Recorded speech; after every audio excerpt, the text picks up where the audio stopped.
Olá pessoal, sejam todos muito bem-vindos à nossa aula número 2 da nossa semana de adubação. Essa aula está muito especial, pessoal. Se você tiver caneta e papel aí, já deixa o caneta e papel separado, já prepara o ambiente para ficar um ambiente tranquilo para você assistir a aula até o final. Porque a aula de hoje é uma complementação da aula passada, então se você não assistiu a aula passada, assista também, para agora a gente fazer a montagem de um plano de adubação.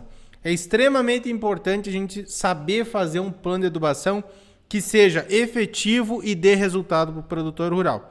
Porque uma das grandes preocupações que a gente tinha era atender produtores rurais também e recomendar uma determinada adubação, não conseguir atingir os resultados esperados ou ele jogar dinheiro fora. Então a gente sempre pensou na equalização, questão utilizar adubos para ter uma boa preditividade, para a gente ver efetivamente que a nossa recomendação de adubação fazia diferença para o produtor rural, tá? Então vamos lá para a tela do meu computador que hoje a gente vai começar a nossa aula número 2 falando sobre a prática de recomendação de adubação. Vamos lá. Então pessoal, já estamos aqui e hoje então a gente vai fazer essa recomendação de adubação utilizando o exemplo de adubação para a cultura da soja. Mas essa lógica que nós estamos utilizando aqui na semana da adubação pode ser adaptada para outras culturas, pode ser adaptado também para outros cenários, ok? E é muito importante a gente falar novamente do nosso pilar, dos 3 pilares da fertilidade. Então esses 3 pilares é o que norteiam quando a gente vai fazer uma consultoria, quando a gente vai atender um produtor rural e quando a gente quer passar para vocês também como construir um solo extremamente fértil. Então, como eu falei na aula de ontem também, não é de você escolher determinado adubo, não é escolher um 4,14,8, não é escolher um 2,23,23 que vai fazer uma diferença grande para você. Ou você reduzir ou utilizar um adubo diferente, não. Aquela coisa de altas produtividades é com construção de fertilidade. Não adianta pensar que o adubo XYZ vai dar um resultado espetacular e estrondoso. Pode ser que aconteça, pode ser, né? Mas aí você não está sendo profissional. Por isso que nós estamos chamando de semana de adubação profissional, onde a gente vê esses pilares também. E é uma metodologia que a gente trabalha, a nossa metodologia de trabalho aqui do escritório e da nossa consultoria. Sempre trabalhando com a correção, com a adubação e conservação. Esse que é o grande diferencial desta metodologia. Então, é uma coisa que a gente não ouvia falar na faculdade. Então, na faculdade, nas aulas de fertilidade do solo, os professores eles passavam lá questões teóricas sobre o potássio, sobre o fósforo, sobre a adubação de milho, sobre a adubação de soja, mas não era falado de construção da fertilidade. Isso muito é do profissional também depois, ele buscar a construção de fertilidade para os produtores que ele atende ou para a propriedade rural dele. Né? Não é obrigação mesmo da faculdade estar passando essas coisas. Então ela te dá uma base muito boa, mas depois você tem que buscar coisas a mais que vão agregando no seu conhecimento para que você consiga traduzir lá no campo em resultados. Beleza? Então a gente sempre trabalha com esses 3 pilares aqui que a gente vai tentar te passar um pouquinho ao longo dessas mais 2 aulas, né? E depois, quem quiser continuar com a gente vai abrir uma promoção especial, na verdade, algumas vagas promocionais para continuar com a gente, que nós temos aulas semanais na Exafértil, mas eu vou passar todos os detalhes para vocês na sequência. Então fiquem tranquilos quanto a isso. Depois que a gente interpretou a análise de solo, ontem a gente viu que o potássio nosso estava baixo e o nosso fósforo estava muito baixo e também os outros nutrientes. Né? Depois que eu peguei e eu sei, né, comparei lá com as tabelas, verifiquei lá na minha análise de solo, classifiquei realmente os nutrientes, agora o que eu tenho que fazer? Coisas extremamente importantes. Cada cultura agrícola tem uma peculiaridade nutricional. Jonathan, o que tu está querendo dizer com isso?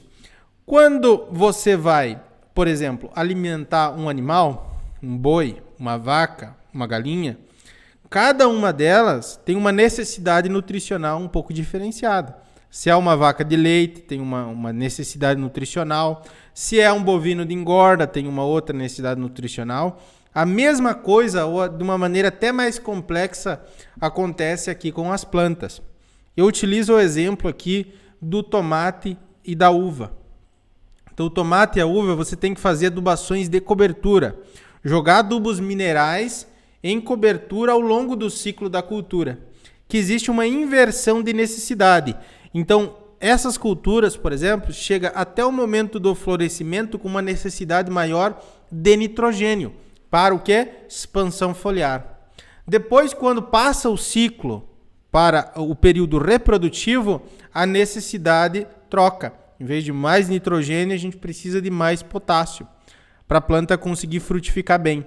Se a gente continuar com o mesmo tipo de adubação padronizada ao longo de todo o ciclo dessas duas culturas, o que vai acontecer? Expansão foliar exagerada e diminuição de produtividade de frutos, que é o nosso interesse comercial. A gente sempre tem que buscar o interesse comercial, não só pelo quesito de produtividade, mas também de qualidade. E os nutrientes, a gente sabe que um equilíbrio nutricional também vai trazer uma boa qualidade de frutos e também para o mercado, né, vai ser mais valorizado. Então é só um exemplo que eu dei para vocês na questão do manejo nutricional. Cada cultura vai requerer ou um formulado diferente, ou uma estratégia de adubação diferente. Algumas culturas, como é o caso das perenes, a gente tem que dividir a adubação em várias fases. Adubação de implantação, adubação de manutenção, né? Ou até mesmo adubação de implantação, de formação, de manutenção, como é o caso da uva. Então, tem todas essas questões que nós temos que levar em consideração. Aqui eu coloquei para vocês, para que esse material vai ficar disponível para que vocês possam estudar. Então, existe uma inversão da necessidade de nitrogênio e de potássio no período reprodutivo de algumas culturas agrícolas. Eu coloquei aqui o exemplo da uva e do tomate. Porque a gente aqui na consultoria, como nós estamos focados também e trabalhando bastante com a questão de fertilidade do solo e de adubação, chega das mais diversas culturas agrícolas. Então chega de maracujá, chega de citros, chega de grãos, bastante de milho, bastante de soja também. E a gente tem que estudar todas essas culturas e saber o que funciona melhor, o que não funciona tão bem, qual adubo que dá mais resultado, qual adubo que dá menos resultado. Se nós temos um solo em uma determinada condição, o que a gente tem que aplicar para corrigir esse solo, para então depois fazer a adição de determinado adubo para não jogar dinheiro fora. Então, isso daqui é uma ciência, né? E por ser uma ciência, a gente tem que trabalhar muito bem em cima disso e conhecer o máximo de variáveis possíveis. Então, muita gente acha que é muito simples, e não é assim extremamente simples, e depende, sim, de vários e vários fatores. Outra coisa que nós vamos mostrar para vocês é a escolha de adubos, né? Então, as agropecuárias, as cooperativas também, elas não têm uma infinidade enorme de adubos. Nós temos aí centenas de formulados comerciais, né? NPK comerciais, quando a gente está falando de adubos minerais. Porém, eu já vi na internet aí o pessoal mostrando de como que é feito os cálculos para você encontrar o formulado ideal. Mas muitas e muitas vezes, na verdade, na maioria das vezes, você não tem uma grande variedade desses formulados. E você tem 4, 5 formulados e dentre esses você tem que escolher o melhor, o que mais atende à sua necessidade. E aí, com base nesses 4, 5 formulados, escolher um determinado e trabalhar em cima dele, montar uma estratégia em cima dele. Talvez jogar um pouco de nitrogênio em cobertura, ou jogar um pouco de potássio em cobertura, né? Então vocês vão ver isso também. É muito importante que, se você estiver montando um plano de adubação para qualquer cultura agrícola, depois que você terminar aqui a nossa semana de adubação, que você também, né, ligue para casas agropecuárias, ligue para cooperativas e peça para ela te passar os preços, peça para te passar também quais que são os formulados que estão disponíveis aí que você pode comprar. Então, os dados que nós extraímos da aula anterior, daquela análise de solo lá, você lembra? Fósforo muito baixo, o potássio baixo. Quer dizer, vocês viram ontem, né? É um solo, vamos colocar aqui entre aspas, um solo ruim. Solo que precisa ser melhorado, solo que precisa ser corrigido, um solo que depois de alguns anos bem trabalhado, ele vai produzir bem. Agora, mesmo que a gente queira produzir alta quantidade de soja nessa área, a gente não vai conseguir.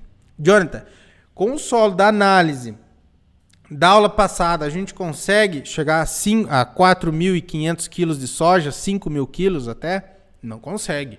Porque a gente tem uma limitação, principalmente com o fósforo, mas também o potássio está muito baixo, a saturação por base está baixa, está muito ácido esse solo. Então a gente começa o trabalho em um ano, também tem que pensar no quesito financeiro, né?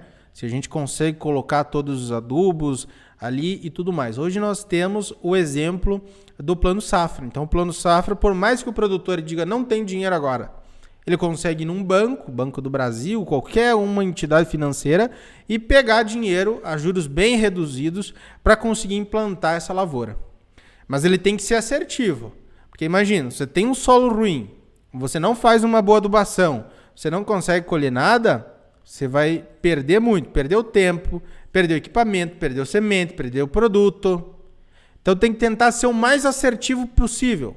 Começar tudo certinho para ao longo do tempo você ir fazendo aquela escadinha, né? E aumentando, e aumentando, e aumentando, até chegar que você está num patamar acima da média dos produtores locais. E na aula de amanhã a gente vai mostrar também para vocês como é que a gente consegue fazer isso com os nossos produtores aqui. Então ainda a gente tem o enxofre alto, o cálcio está baixo e o magnésio está baixo. Jonathan, cálcio e magnésio baixo, como é que a gente corrige? A gente viu lá que a saturação por base estava em 33%. A gente vai elevar os teores de cálcio e de magnésio através de uma calagem. Cálculo, a gente tem que calcular a calagem. Porque aqui, lembre-se que nós temos um solo também com pouca argila e um solo com uma CTC baixa. Se a gente não fizer o cálculo de necessidade de calagem, o que vai acontecer? Pode ser com que a gente jogando uma quantidade exagerada de calcário no meu solo, eu alcalinize. Então, eleve muito o pH. Então, a quantidade entre você colocar o ideal de calcário e de você alcalinizar está muito próxima. E aí, alcalinizando o meu solo, eu vou ter problemas com disponibilidade de micronutrientes, eu vou ter problema com disponibilidade de fósforo e eu vou causar um desequilíbrio no meu solo e também isso vai refletir com certeza na produtividade e inclusive no aparecimento de pragas e doenças, porque a planta não tem capacidade de defesa natural. Então, sabiam isso? Que inclusive quando a gente tem uma boa nutrição de plantas, a gente diminui também a presença de pragas e de doenças.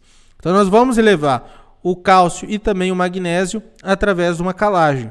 O cobre está médio, o zinco, o boro e o manganês estão altos. Esses micronutrientes aqui a gente tem que olhar. É importante que tenha na análise de solo e que a análise de solo seja muito bem feita, porque se ela não for bem feita, a gente também vai ter problemas do laboratório mensurar esses dados aqui dos micronutrientes, ver se está certo ou não. Então, por exemplo, cultura do milho, se a gente tiver zinco e boro em baixa disponibilidade no meu solo, tiver pouca matéria orgânica, pouco zinco e pouco boro, nós provavelmente também vamos ter lá sintomas de deficiência de zinco e de boro no milho, também reduzindo a produtividade, né? Então a gente vai começar falando, né? A gente vai passar um plano de adubação, ok? E a gente começa falando sobre a correção da acidez no meu solo. O indicado, aí depende de cada manual de adubação, tá? Então vocês vão ver aí que dependendo do estado onde vocês estiverem, vai ter um manual de adubação um pouco diferenciado, né? Aqui o do estado do Paraná, por exemplo, ele vai me dar que a saturação por bases que a cultura da soja tem que estar, né, o solo tem que estar para receber a cultura da soja para a gente ter uma boa produtividade, é de 60%. E aí entra uma outra questão. Se você estiver trabalhando com uma rotação entre milho e soja numa mesma área, o que eu faço? O milho indicado é 70%. Será que eu corrijo para a soja ou para o milho? Aí eu corrijo para o milho, porque é de 70%. Ok? Beleza, mas isso aqui vai variar também de acordo com cada estado. Cada estado ele pode me dar uma orientação diferente quanto à correção de acidez. Aqui eu vou fazer especificamente para a cultura da soja, mas veja que, como eu falei, tem várias variáveis práticas que eu devo levar em consideração. Um caso muito comum é uma rotação entre soja e milho, que tem saturações por bases diferentes, milho de 70 e soja de 60. Então, toda vez que eu vou corrigir a acidez, eu faço para o milho, 70%. Mas aqui a gente vai fazer para a soja, de 60%. Naquela minha análise de solo, era de 33,5%. Você lembra a saturação por bases? Então, vamos supor, eu queira produzir qualquer cultura agrícola, orientar qualquer produtor que quer produzir uma uva, que quer produzir um citros, e você pega a análise de solo que a gente tinha ontem, qual que você acha que vai ser a produção?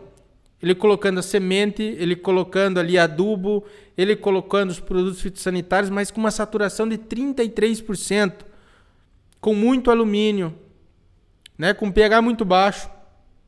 A produção dele vai ser muito ruim.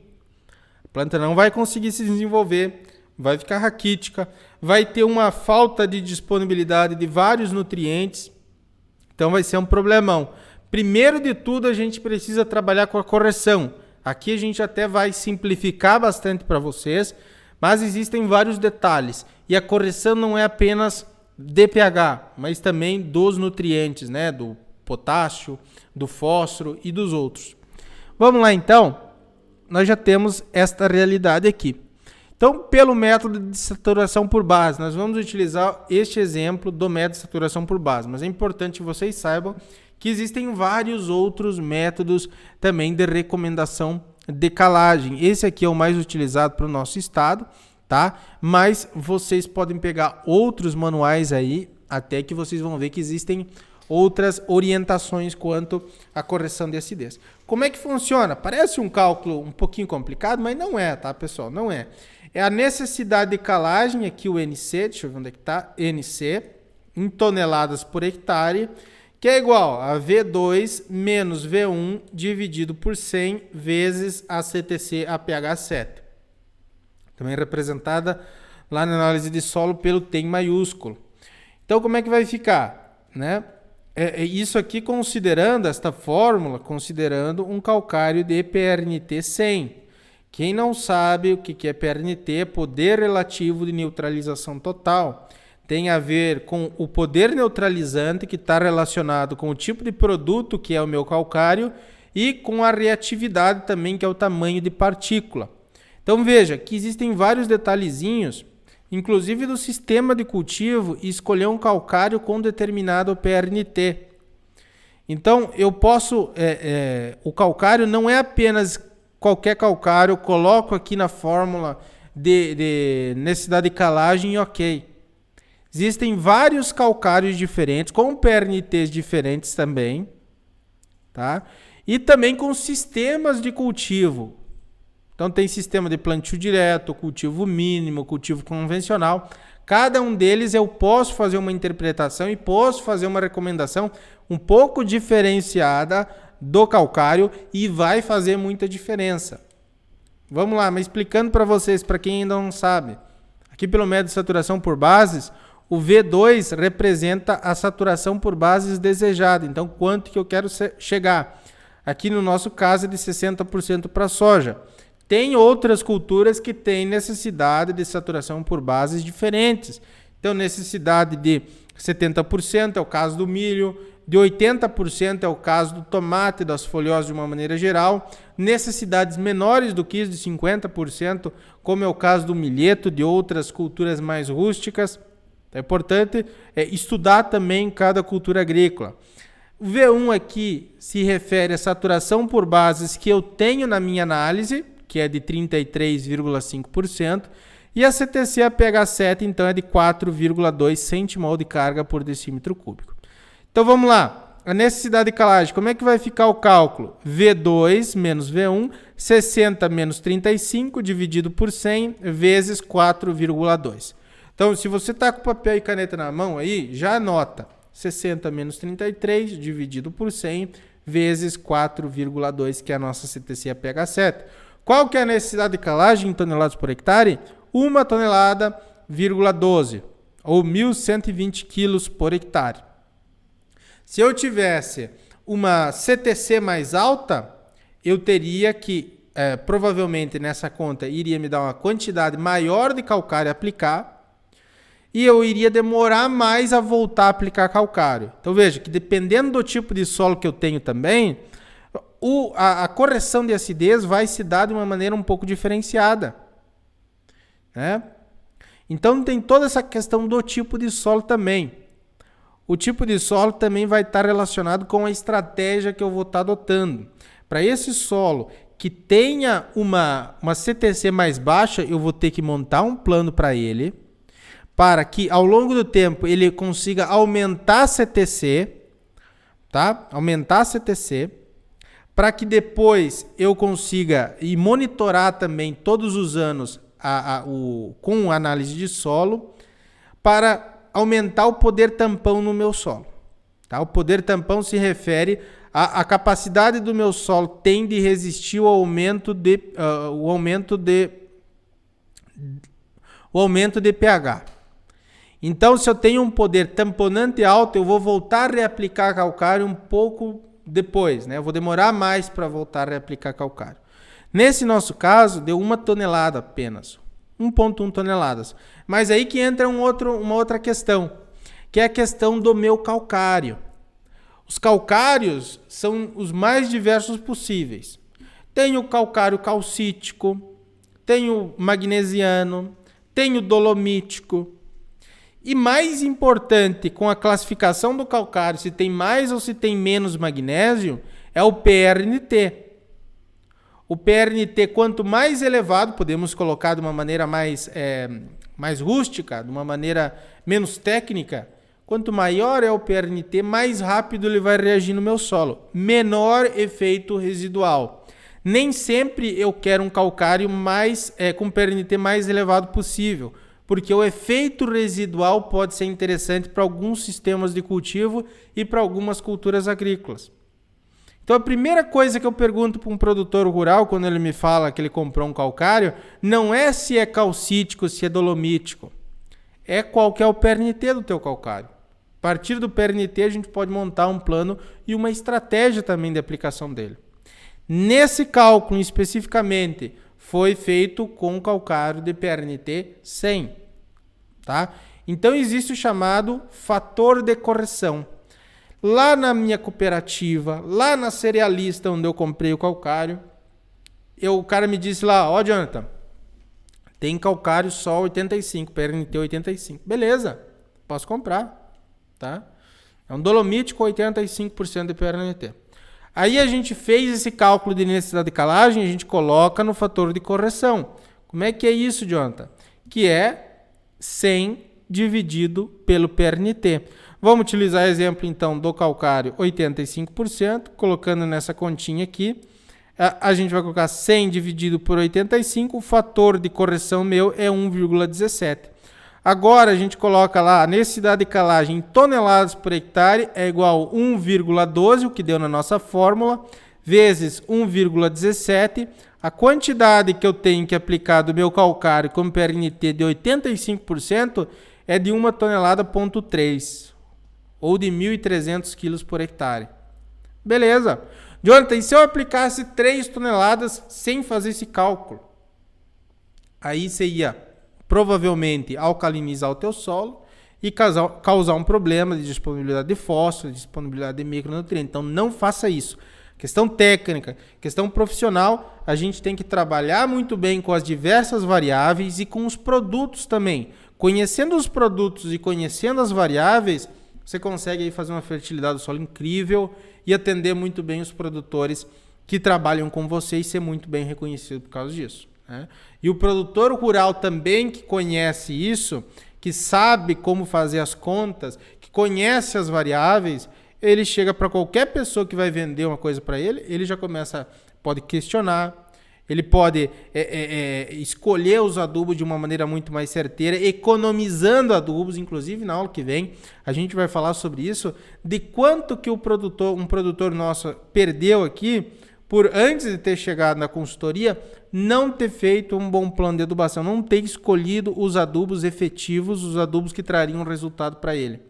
Então vamos lá, agora passando, né, eu tenho que fazer a calagem aqui pelo menos 90 dias antes de eu plantar a soja de 1,3 toneladas por hectare. Teria muito mais coisa para a gente falar aqui, mas a gente não pode ficar enrolando demais. Agora vamos passar para o fósforo e para o potássio. A gente viu como é que era a classificação. Aqui nós temos o manual de adubação e calagem, dando as quantidades tanto de P2O5 como também de K2O, a partir da interpretação do teor de fósforo e de potássio. Como é que estava o meu fósforo? Estava muito baixo. Então, a quantidade que eu devo aplicar em quilos de P2O5 por hectare é de 155 quilos. De K2O é de 115 quilos. E aí está relacionado também com a produtividade potencial que eu tenho. Então, isso aqui, essa tabela, é para primeiro cultivo de verão, né, que se inicia ali em setembro, também pensando numa produtividade de até 3 toneladas por hectare de soja. Se eu quiser produzir mais, primeiro eu tenho que corrigir, como eu falei para vocês. Se eu quiser produzir mais de 3 toneladas por hectare, esse solo vai ter que melhorar os meus níveis de potássio, eu vou ter que melhorar os meus níveis também de fósforo, para que então eu consiga produzir mais. Então aqui neste manual ele ainda dá a indicação de que eu devo acrescentar 15 quilos de P2O5 e 25 quilos de K2O por tonelada adicional de grãos a serem produzidos. Se eu tenho expectativa de produzir 4 toneladas por hectare, então em cima desse número da tabela aqui, eu tenho que adicionar 25 de K2O e 15 de P2O5. Ok? Então nós já temos esses dois dados, esses dois números, e agora a gente vai escolher um adubo para conseguir a produção de 3 toneladas por hectare. Veja lá, eu coloquei algumas fórmulas para vocês aqui. A gente poderia mostrar como é que você escolhe, como é que faz o cálculo para escolher determinado formulado. Mas como eu falei para vocês, na prática não existem tantos formulados assim disponíveis nas cooperativas, nas cerealistas, agropecuários, tudo mais, quem vende os insumos. Tem alguns lá. Alguns são mais utilizados para a cultura da soja, por exemplo, 2,23,23, 4,30,16, né? O 0,25,10. Outros são mais comuns de serem utilizados, por exemplo, o milho, com 8,20,15, um 16,16,16. Então, dependendo da cultura, também vai ter os seus formulados que são mais adequados, ok? Isso daí é uma coisa que eu nunca ouvi também falar durante a faculdade. Então, nós temos lá o 0,25,10, um adubo bem legal para a gente utilizar para a cultura da soja. Tem 0% de N, tem 25% de P2O5 e tem 10% de K2O. Então, esse é o nosso NPK, né? Para quem ainda não sabe, para quem ainda não está familiarizado, é essa que significa esses números dos adubos. 0% de N, porque é a cultura da soja. A cultura da soja, como eu falei, existe uma diferença de acordo com a cultura agrícola. A cultura da soja ela necessita de muito N, mas aí o N não vem através de adubos nitrogenados, vem através da FBN, que é a fixação biológica de nitrogênio, através de bactérias, tá? Então tem essa diferenciação aí também. Beleza, mas vamos supor que você encontrou só outro adubo, lá onde você vai comprar os insumos, lá onde o teu produtor vai comprar os insumos, tem só o 2,23,23, você pode adaptar também. Então vamos lá, o 0,25,10, que é o nosso caso, que a gente escolheu para fazer a nossa recomendação de adubação. A gente precisa extrair lá da nossa tabela de recomendação de adubos 155 kg de P2O5 e 115 kg de K2O. Agora, o que a gente faz? Aí entra uma outra coisa da estratégia de adubação. Para fósforo, a gente tem que colocar todo o fósforo na linha de semeadura. O potássio, a gente consegue colocar em cobertura. Então, vendo isso, vendo essa questão estratégica, qual nutriente eu devo escolher o meu formulado? Com base na necessidade de fósforo.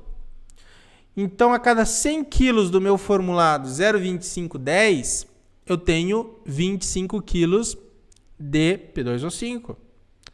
Quanto que eu vou precisar desse meu formulado? Aí entra aquela famosa regrinha de 3, né, pessoal? Quanto que eu vou precisar desse formulado para disponibilizar 155 kg de P2O5 por hectare. Aí fica muito simples, né? 155 vezes 100. Vocês podem fazer aí no celular de vocês, para vocês não se perderem, né? Vamos fazer lá todo mundo junto? 155 vezes 100 dividido por 25. 620 quilos por hectare. Então, eu preciso adicionar 620 quilos por hectare do formulado 0,2510 para eu suprir as necessidades da cultura da soja para ela produzir até 3 toneladas por hectare. Ok? 620, vamos supor. Jonathan, aí tem uma dúvida que o pessoal tem também, que é quanto que vai disponibilizar por metro linear. Se eu estou utilizando um distanciamento aqui de soja de 45 centímetros, que é o mais comum e é o mais utilizado hoje em dia, como é que eu faço isso? Eu pego 10 mil, né? 10 mil dividido por 0,45. Vai dar a quantidade de metros lineares que eu vou ter em um hectare. Se vocês fizerem lá, vai dar 22.222. 22.222. Eu vou pegar esses 620 quilos e dividir por 22.222. Vai dar 0,0279, ou seja, 28 gramas por metro linear deste formulado para a cultura da soja.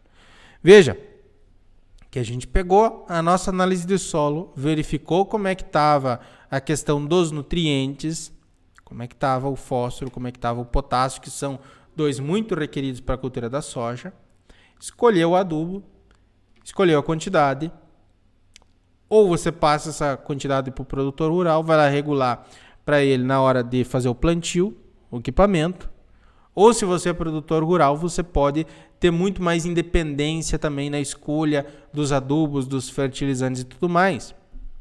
Tá? Então as dosagens aqui, veja lá, que esses 620 quilos que a gente falou eram para a gente suprir as necessidades de fósforo. Mas quanto desses 620 quilos representa em K2O? É muito simples, porque a gente consegue jogar uma quantidade de K2O em cobertura. Então, 620 vezes 0,10, porque é o 0,2510, 10% de K2O, a gente vai ter aqui, neste formulado, nessa dosagem, 62 quilos por hectare de K2O. Quanto que a gente precisava jogar de potássio para ter aquela produtividade? 115 quilos. Então, se eu já vou estar adicionando 62 quilos na semeadura com esse formulado, quanto que eu preciso jogar em cobertura? 115, façam lá, menos 62, igual 53 quilos por hectare de K2O. 53 quilos. Ainda está faltando. E aí entra nas tabelinhas. A gente faz tabelinha disso daí para todas as culturas agrícolas. Então, separa qual que é a estratégia. A estratégia aqui é separada em duas principais, que é semeadura e cobertura, que é uma cultura anual de ciclo curto. Se fosse uma uva, eu separaria aqui em adubação de implantação, né? Colocaria ali as colunas com os nutrientes, nitrogênio, fósforo e potássio. O que eu vou utilizar na implantação, o que eu vou utilizar na formação e o que eu vou utilizar em manutenção. Na adubação, né? As diferentes adubações.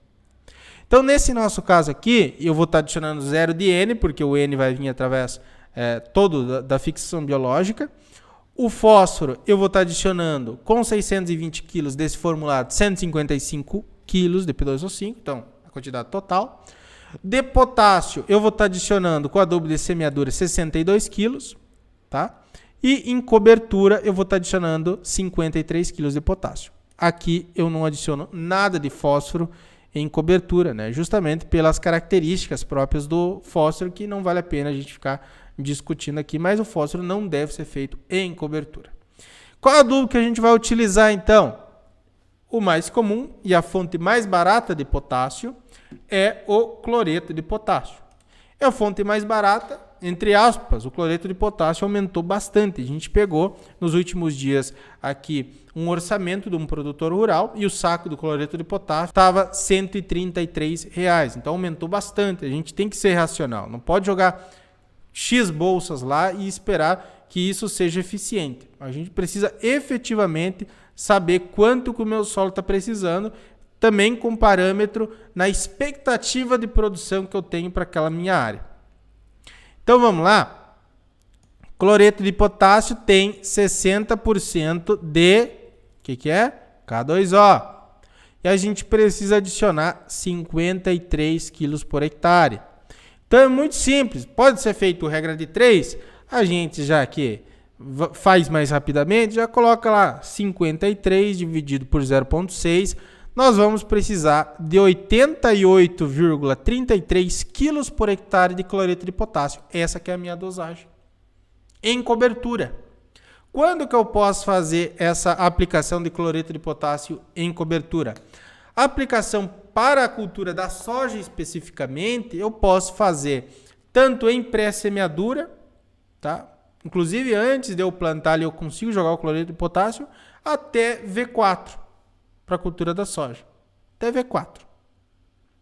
Então tem um tempo legal ali, não é como uma ureia, por exemplo, para o milho, porque a ureia eu tenho que tomar alguns cuidados quanto à umidade, quanto à época de aplicação, né? A ureia tem problemas com volatilização que o cloreto não tem.